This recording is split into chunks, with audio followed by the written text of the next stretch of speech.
Boa noite a todos. Boa noite. Muita gratidão que a gente está aqui novamente, mais uma vez para trazer essa conversa, essa reflexão sobre o Evangelho segundo o Espiritismo. Nessa nossa jornada nós chegamos ao capítulo 18, que tem um tema muito peculiar, não digo, mas ele é muito provocativo, né? Ele é muito reflexivo. Muitos os chamados, poucos os escolhidos. Tem muita reflexão para a gente fazer em cima desse tema. Lá no capítulo 18, Kardec vai selecionar algumas parábolas para contar, para desenvolver esse tema. Ele vai falar sobre a parábola do festim das bodas. Essa é a parábola principal. A porta estreita, nem todos os que dizem Senhor, Senhor entrarão no reino dos céus. Muito se pedirá àquele que muito recebeu. E os Espíritos nos trazem as seguintes instruções: dar-se-á àquele que tem, pelas suas obras é que se reconhece o cristão. São várias parábolas no início, né? Kardec trabalhou o tema em cima de parábolas. E nós, como o tema é muito longo, não temos como discorrer nesses 40 minutos que nós temos sobre todos os temas. Nós vamos nos deter mais na parábola do festim das bodas e vamos passar ela parte a parte. Mas o que são parábolas? Esta é a primeira questão que a gente tem que colocar para tratar sobre parábolas. Nós precisamos fixar essa primeira premissa. O que são parábolas? As parábolas eram um recurso pedagógico que o Cristo usava. O Cristo contava uma história para que aquele pessoal da época entendesse. Mas lá nessa história tinham lições morais perpétuas. Ele conseguia perpetuar uma lição que ele queria passar para aquele povo da época e para que nós hoje entendamos e para que o futuro entenda também. E as lições que ele passava através das parábolas eram as lições morais, essas que são imutáveis, que servem aqui, servem em outro mundo, servem daqui a 200 anos e serviam daqui a 2.000 anos atrás. Essas lições ele consegue perpetuar através das parábolas. É um recurso pedagógico que ele faz, conforme a gente faz com as crianças. Nós queremos passar uma mensagem que, se nós formos parar, podemos dialogar ela filosoficamente, através do linguajar adulto, mas a criança não vai entender. Mas se nós contarmos uma história, uma fábula, que contenha uma moral, por exemplo, a da cigarra da formiga, tu pode contar aquela história e ali tem uma mensagem que vai servir tanto para a criança quanto para o adulto. Serve para aquele momento que a criança vive e depois, mais tarde, lá adulto, se ela pensar na mensagem daquela fábula, vai estar ali o que ela precisa. Ela aprendeu. Então esse é o recurso pedagógico. E as parábolas, então, elas eram criadas pelo Cristo com os elementos que ele tinha da sociedade da época. Ele não importava elementos, porque para ser entendido, e é esta a ideia de transmitir, é que tu seja entendido. Então ele buscava coisas do dia a dia, coisas daquela sociedade. Por essa razão, a gente não tem que ficar, quando lê uma parábola, adstrito, prestando atenção única e exclusivamente na parte simbólica, nos fatos que são narrados. Este momento já passou. Para nós, agora, nós temos que tirar dali as lições. Não é? Então, a pior maneira que tu tem de tentar entender uma parábola é descontextualizá-la.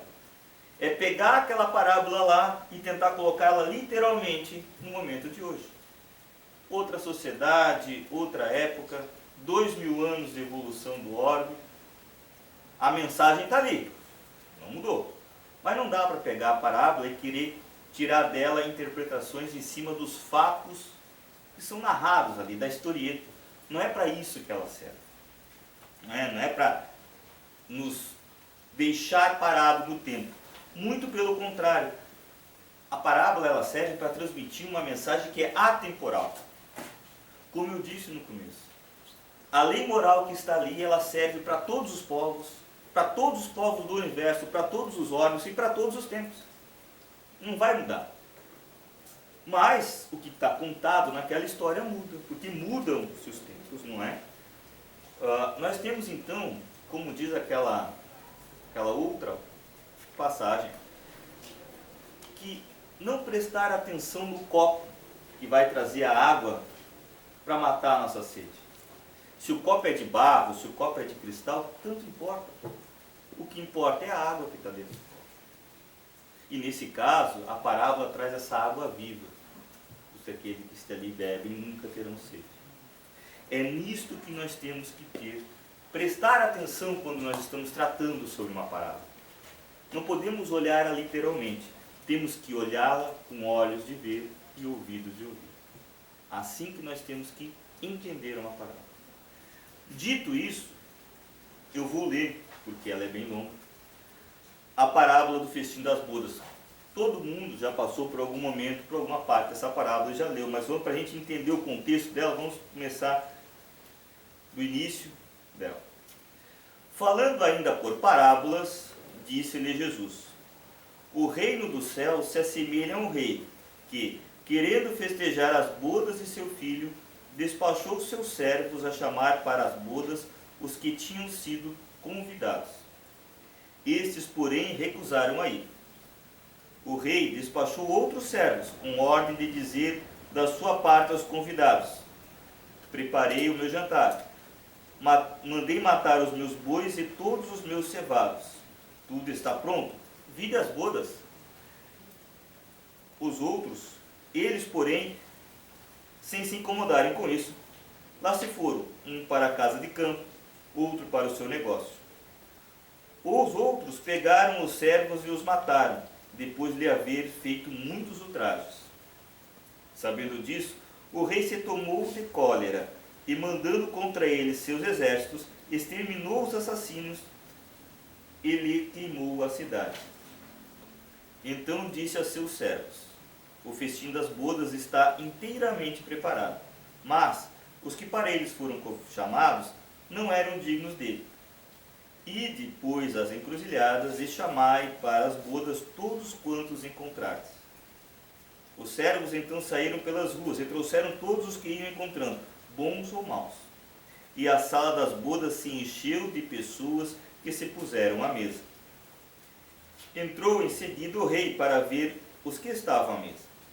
E dando com um homem que não vestia túnica nupcial, disse-lhe: meu amigo, como entrasse aqui sem a túnica nupcial? O homem guardou silêncio. Então disse o rei à sua gente: atai as mãos e os pés e lançai-os nas trevas exteriores. Aí é que haverá pranto e ranger de dentes. Porquanto muitos há chamados, mas poucos escolhidos. Essa parábola está em São Mateus, capítulo 22, versículos de 1 a 14. E ela também está em Lucas, com algumas diferenças de tratamento. Então vamos às parábolas, né? A parábola do festim. Nessa parábola, o Cristo nos traz várias lições. Primeiro, ele conta para aquele pessoal da época uma narrativa histórica do povo judeu. Depois, ele prevê a missão de Paulo. E por último, ele nos confirma a máxima que o Espiritismo veio apregoar. Ele veio dar confirmação àquilo que nós falamos, nós espíritas, não é? Então vamos tratar essa parábola das três partes dela. Na primeira parte, quando ele diz que o reino se assemelha, né, ao festim das bodas, e quer festejar as bodas do filho, e manda chamar os servos, os convidados, e aí dizendo que está tudo preparado para as bodas. Nessa parte, a gente tem a primeira interpretação mais rápida, né? Deus é o rei e o filho é Jesus. E as bodas é a preparação que ele está fazendo para a união da humanidade com a doutrina do Cristo, né? Mas para o povo judeu, não é só, o povo judeu da época, não é só o rei e o filho que estão que tem importância nessa parte, mas as bodas. As bodas, para o povo judeu, ele tem um simbolismo muito forte. No Velho Testamento a gente vai ver algumas vezes falarem das bodas. No Novo Testamento, novamente. Ele não é por acaso que o Cristo aparece, a primeira aparição que o Cristo tem ao público é nas bodas de Caná. Porque as bodas têm essa simbologia para o povo judeu da união do mortal, do povo, com o divino. É uma união sagrada para os judeus. Então por isso que o Cristo pegou as bodas para dizer, para falar um pouco dessa história, não é? Então ele vai dizer muito claramente desses primeiros que foram chamados às bodas, que seria o povo judeu. Por que o povo judeu? O povo judeu recebeu a primeira revelação. Ele recebeu a revelação mosaica. E por que recebeu este povo judeu? Porque na época eram os que estavam mais aptos a receber. Eles já entendiam uma religião, já entendiam uma religião monoteísta. Eles tinham uma religião com um Deus só. Então, para eles entender a primeira revelação, era mais fácil, né? Porém, aconteceu com eles o que acontece com muitos outros, inclusive em nossos dias. Eles, porém, não se incomodaram com isso, e lá se foram, um para a casa de campo, outro para o seu negócio. Os outros pegaram os servos e os mataram, depois de lhe haver feito muitos ultrajes. E aí nós entramos nas nossas desculpas do dia a dia.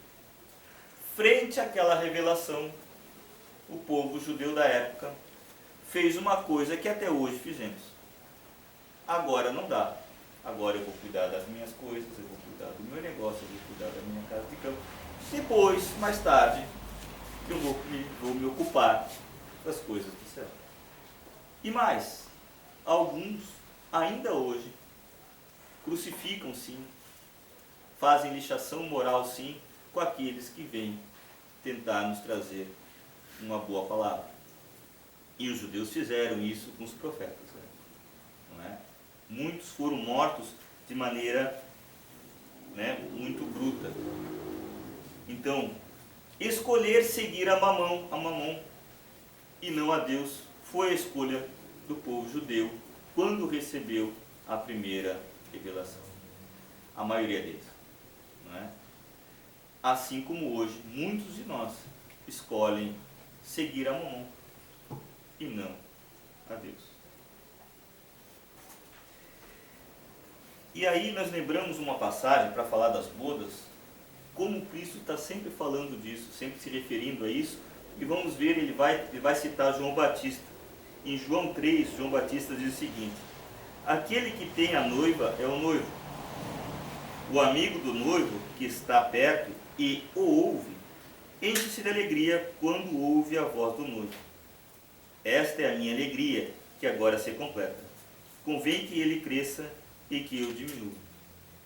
Esse noivo a que João Batista se refere é claramente o Cristo, porque ele viria antes para preparar o caminho. E quando ele ouve o Cristo, quando ele reconhece o Cristo, que é o noivo que ele se refere, o amigo do noivo, que é ele, se enche de alegria. E é preciso que o Cristo cresça e ele diminua. Né? Então essa relação do casamento, das bodas, está sempre nas passagens, não é? Mas o povo judeu na época não entendeu, como nós já falamos, e eles receberam essa primeira revelação. E a gente cabe aqui uma particularidade, falar um pouco do judaísmo. O povo judeu sim recebeu uma profecia, não é? De que receberia o povo de Abraão a posteridade da terra, né? Que seus descendentes seriam tão numerosos quanto as estrelas e as poeiras. Ele entendeu essa parte, o povo judeu entendeu que ele era escolhido para a primeira revelação, mas não entendeu a segunda parte, que cabia a eles iluminar as demais nações. O judaísmo tem essa característica. O judaísmo não é uma religião missionária. Diferente, Abraão é pai de 3 religiões. Ele é pai do judaísmo, ele é pai do islamismo e ele é pai do cristianismo. Só que o judaísmo ele não é uma religião messiânica. O que quer dizer? Ela não é conversionista. Tu vai na praça, tu vai ver um pastor ou um padre falando e querendo que as pessoas entrem na sua igreja para se converter. O Islã quer que todos na terra se convertam ao islamismo. O judaísmo não. O judaísmo entende que eles são os escolhidos. Pronto. Hoje, a religião judaica tem mais de 4.000 anos e ela tem 17 milhões de seguidores aproximadamente. O cristianismo, com mais ou menos 2.000 anos, tem 2 bilhões de cristãos. E o islamismo, 1,4 bilhões. Esta foi a parte que eles não entenderam. Que eles deviam repassar essa mensagem que eles receberam a todos os demais povos. Não é?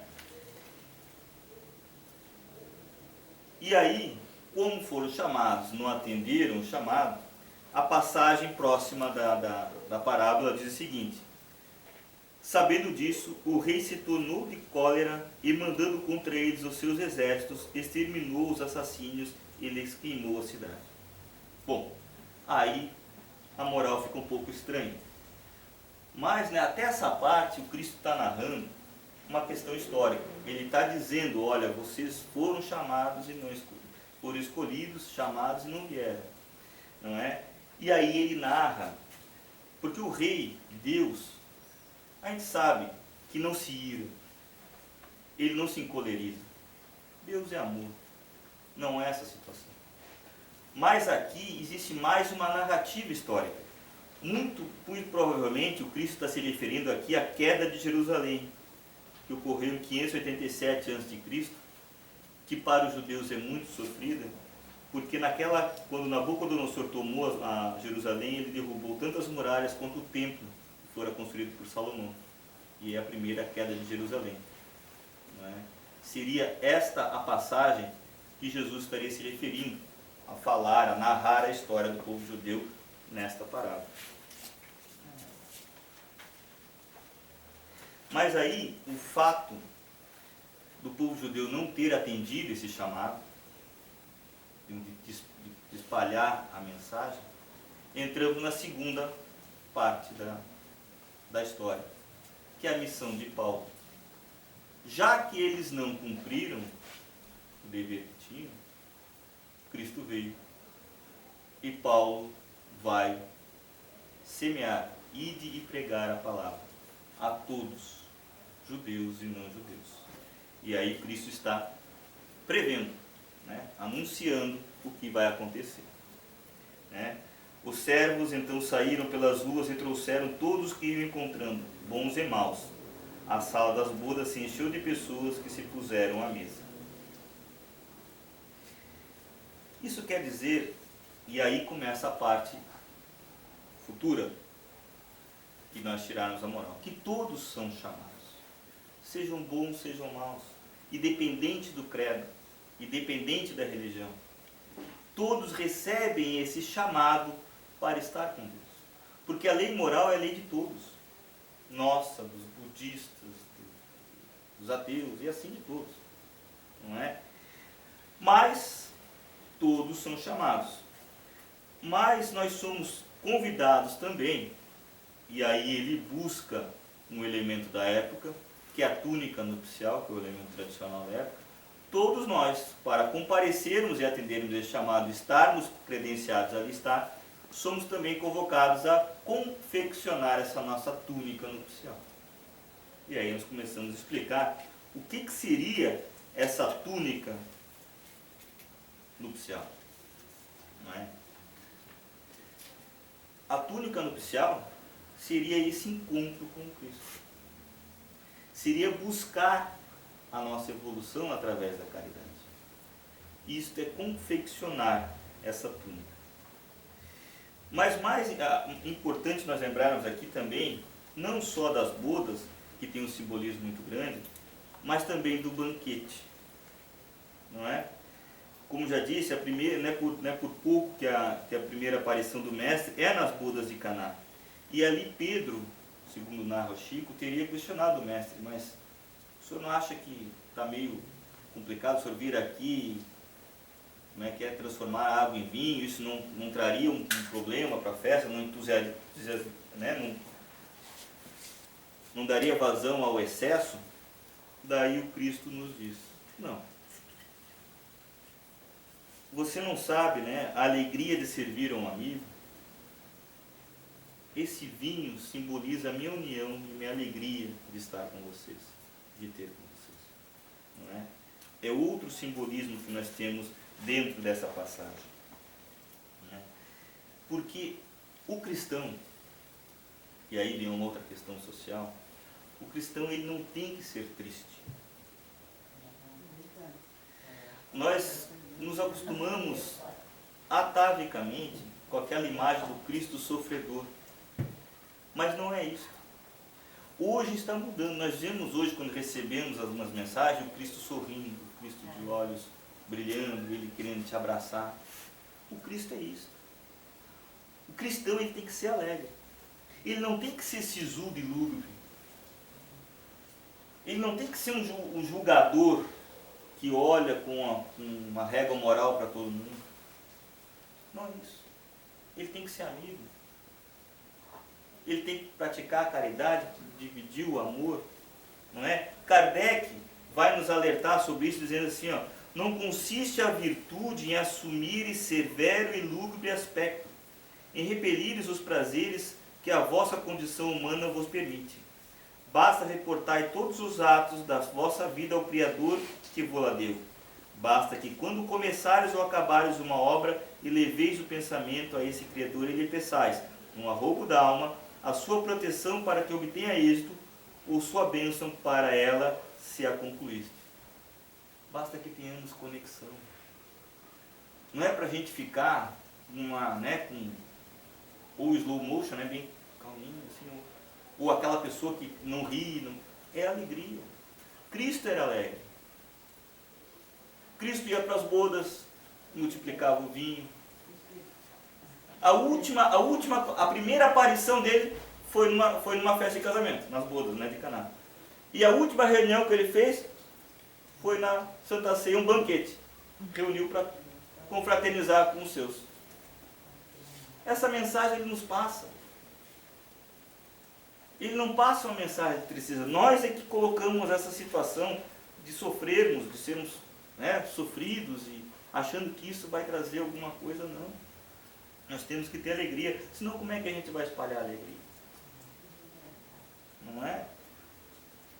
O que quer dizer? A palavra companheiros, ele disse dividir o pão e o vinho com seus companheiros, confraternizar. O que é companheiros?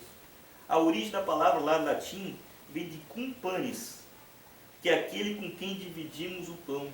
Esse é companheiro. Confraternizar. Estarmos juntos, né? E dividirmos as alegrias. Né? Então, Kardec vai nos falar sobre essa túnica do cristão, né? Que nós devemos ter para comparecer a esse banquete das bodas. E aí, nós entramos na última parte da passagem. Entrou em seguida o rei para ver os que estavam à mesa, e dando com um homem que não vestia túnica nupcial, disse: meu amigo, como entraste aqui sem a túnica nupcial? O homem guardou silêncio. Assim, ó, todos são chamados, mas para estarmos lá, devemos estar com essa túnica, que são as nossas obras, estarmos realmente ligadas ao Cristo. Mas ligados não apenas da boca para fora. Né? Muito se diz, não saiba a sua mão esquerda que faz a sua mão direita. Não é o dizer, é o fazer. E aí vem uma outra passagem que está nesse capítulo.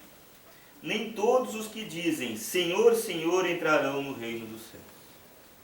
Apenas entrará aquele que faz a vontade do meu Pai que está nos céus. Muitos nesses dias me dirão: Senhor, Senhor, não profetizamos em teu nome? Não expulsamos em teu nome demônios? Não fizemos muitos milagres em teu nome? E então lhes direi em voz alta: afastai de mim, vós que fazei obras de iniquidade. Podemos dizer assim, ó, para os médios, palestrantes e dirigentes, né? Não profetizamos em seu nome, não fizemos muitas palestras em seu nome, contando sobre o Evangelho. Não expulsamos demônio em teu nome, não fizemos muita mesa mediúnica e doutrinamos muitos espíritos. Não fizemos muitos milagres em teu nome, não fizemos muita obra de caridade, obra assistencial em teu nome. Pois é. Mas aí, nós temos que lembrar de Coríntios 13, né? Aquela passagem famosa. Se eu falar a língua dos homens e dos anjos e não tiver caridade, tenho me tornado como um bronze que soa e como um símbolo que retina. Se eu tiver o dom da profecia, os palestrantes aí, e souber todos os mistérios e toda a ciência, se tiver toda a fé a ponto de remover montes, e não tiver caridade, nada sou. Se eu distribuir todos os meus bens em sustento dos pobres, e se empregar meu corpo para ser queimado, se todavia não tiver caridade, isso nada me aproveita. Não são os atos. Tiago vai nos dizer, né? O que Tiago nos diz? Tu tens a fé e eu tenho as obras. Mostra-me a tua fé sem tuas obras, e eu te mostrarei a minha fé pelas minhas obras. As obras têm que ser feitas e têm que ser feitas com caridade. Nem que eu doe todos os meus bens, isso nada me aproveita se não for feito com caridade. Nem que eu saiba todo o Evangelho de cor e salteado, se não tiver caridade. Não é? E para nós, espíritas, aí vem a outra parte do capítulo. Muito será dado a quem muito for cobrado. Conhecimento, meus irmãos, traz responsabilidade. Quem mais conhece, mais é cobrado. Porque se nós falamos aqui dos judeus, estava bonito nós falar dos judeus que eles receberam, mas não reconheceram e tal. Então, tem a cobrança, eles sabiam e não fizeram. E nós espíritas, agora que vem tudo mastigadinho depois de 2000 anos, sabendo tudo o exemplo do que não foi, sem saber certinho, e não fizemos. É bem por aí. Quanto mais é dado, mais será cobrado. Kardec vai nos dizer: sou cristão. Basta dizer que sou cristão para alguém seja um seguidor do Cristo? Olha o Kardec nos diz: procurai os verdadeiros cristãos e os reconhecereis pelas suas obras. Uma árvore boa não pode dar maus frutos, nenhuma árvore má pode dar frutos bons. Toda árvore que não dá frutos bons é cortada e lançada ao fogo. Não adianta só dizer Senhor, Senhor, não adianta só botar a camisa, né? Não adianta só se dizer cristão, não adianta só estar lá com aquele ar sério. São as obras. E essas não negam. Não adianta. Tu não tem que olhar. Tu olha para mas tu olhar, tu não pode saber nem que árvore é aquela ali. Mas tu olhar para o fruto e ver que o fruto não é bom, você vai dizer, essa árvore não vale a pena. Não adianta a gente se esconder. Não é? Então, pois somente pelo caminho da caridade é que iremos adquirir o aperfeiçoamento necessário para frequentar certos locais e certas esferas evolutivas. Se não tivermos a evolução necessária, embora digamos Senhor, Senhor, seremos convidados a nos retirar. E aí vem a última parte da parábola. Esta muito diz conosco, espíritas, né? Para que a gente, essa chave o Espiritismo nos trouxe para entender. Então disse o rei: atai-lhe as mãos e os pés e o lançai nas trevas exteriores, e aí verá pranto e ranger de dentes, porquanto muitos são chamados, mas poucos escolhidos. Essa última parte a gente começa a entender. Se olhasse, por que a gente falou das parábolas? Não dá para olhar ela literalmente, senão a gente vai dizer, mas que moral é essa? Não é? Mas aí o Espiritismo nos esclarece tudo isso. Né? Lembra que a gente fala, muitas vezes se falam aqui nas palestras sobre os capelinos? Os capelinos estavam no momento do orbe deles de evolução. E aí aqueles que não estavam aptos à evolução, a permanecer no orbe, não tinham confeccionado a sua túnica nupcial, o Senhor chegou e disse: vocês vão ser convidados a se retirar. E o que foi feito com eles? Foram limitados, sim, foram amarrados, sim, e foram lançados aqui no nosso orbe. E para quem tinha a condição de estar num planeta próximo à regeneração e vir para cá no orbe próximo ao início, né, no início do nosso trabalho, com certeza era um lugar onde existia para eles prantos e ranger de dentes, onde eles estavam limitados pelo corpo e pela matéria, pela tecnologia, pelo avanço daquela época. O amarrar quer dizer o limitar. E o pranto e ranger de dentes é o sofrimento que aquele cidadão vai experimentar. Não é? A gente fala também que alguns não vão estar aptos ao planeta para a regeneração, então daí eles vão habitar outros orbes. Também é isso. Mas também é isso a nossa reencarnação. Se nós nos entendermos enquanto espíritos, nós sabemos que somos limitados pela matéria. Nós não costumamos dizer isso no estudo, nós somos limitados pela matéria do corpo, limitados pela matéria onde nós vivemos. Nem todos os nossos sentimentos estão aguçados. Essa é a limitação. Nós somos, quando encarnamos, nós somos limitados, amarrados. E viemos para cá, sim, para passar provas e expiações. Para tentar aprender aquilo que a gente não aprendeu pelo amor, pela dor. Mas não a dor do sofrimento. Não é a dor de uma punição. É a dor que traz a bênção que nos faz evoluir. Nós espíritas costumamos a bem dizer a dor. E às vezes somos mal interpretados como se nós fôssemos masoquistas. Não é isso. Ninguém gosta de sofrer. Mas nós entendemos que o sofrimento ele traz uma lição positiva. A gente consegue ver ao lado positivo até no sofrimento. E muitas vezes é o único caminho que nos resta, porque pelo amor a gente não quer, a gente quer, porque é teimoso e tem que estar aqui.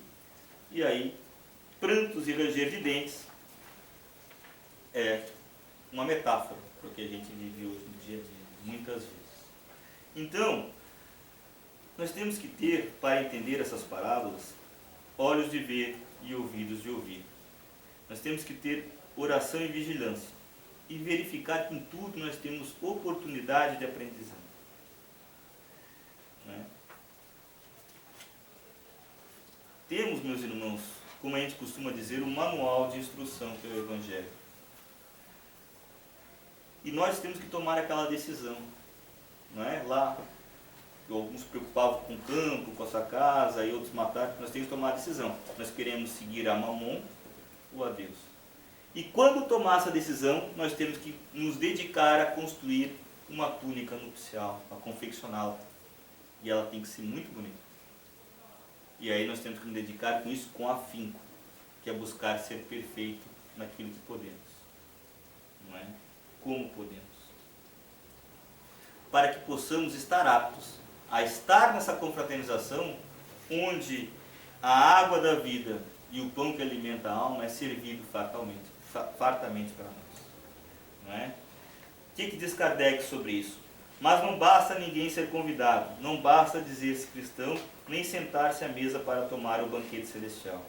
É preciso, antes de tudo e sob a condição expressa, estar revestido da túnica nupcial. Isto é, ter puro coração e cumprir a lei segundo o Espírito. Ora, a lei toda se contém nessas palavras. Fora da caridade não há salvação. Entre todos, porém, que ouvem a palavra divina, quantos poucos são os que aguardam e aplicam proveitosamente? Depende, meus irmãos, unicamente de nós nos elegermos a condição de participar dessas bodas. A confecção da túnica por nossa conta. O convite já está feito.